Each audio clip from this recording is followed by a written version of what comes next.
Alam mo ba, na gamit ang makapangyarihan na gintong mga palaso, si Eros ay maaaring magpaibig ng sinoman. Ipapana niya ang isang palaso sa puso ng mortal o Diyos nang walang pag-aalinlangan, at ayon. Mahuhulog sila sa unang taong makikita nila, gusto man nila ito o hindi. Bagamat na may espesyal na kapangyarihan si Eros, ang kanyang mga pinagmulan ay may mga haka-haka. Ang ilang mga kwento ay nagsasabi na siya ay anak ni Aphrodite kay Ares, habang ang iba ay nagsasabing si Zeus ang kanyang ama. Ang iba pang mga kwento ay nagsasabi na siya ay anak ni Gaia, na siya daw ay kasing tanda ng Earth.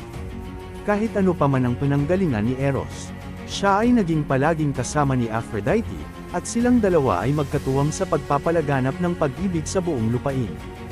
Isang masunuring sidekick ang mailalarawan natin kay Eros, dahil ginagawa ni Eros ang anumang hilingin ni Aphrodite.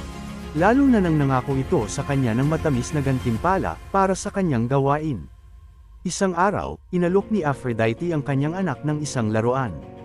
Isang gintong bola na naglalabas ng apoy sa sandaling ito ay inihagis, upang tumagos sa puso ni Medea, ang mortal na anak ng isang sikat na hari. Nais ni Aphrodite na umibig si Medea sa bayaning Griego na si Jason, para magamit niya ang kanyang kapangyarihan bilang isang mangkukulam para tulungan siya sa pagkuha ng Golden Fleece, isang inaasam-asam na tropeyo. Sabik sa laruan si Eros, kaya binaril ni Eros ng palaso si Medea, at una niyang nakita si Jason, agad siyang nabigla kay Jason, at tinulungan siyang makuha ang fleece. Inutusan ni Aphrodite, si Eros na barilin ng palaso ang napakarilag na mortal na prinsesa na si Psyche.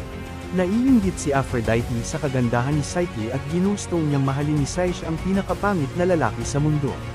Sa hindi inaasahang pagkakataon, hindi sinasadyang mabaril ni Eros ang kanyang sarili gamit ang kanyang sariling palaso at dito ay na-inlove si Eros sa prinsesa.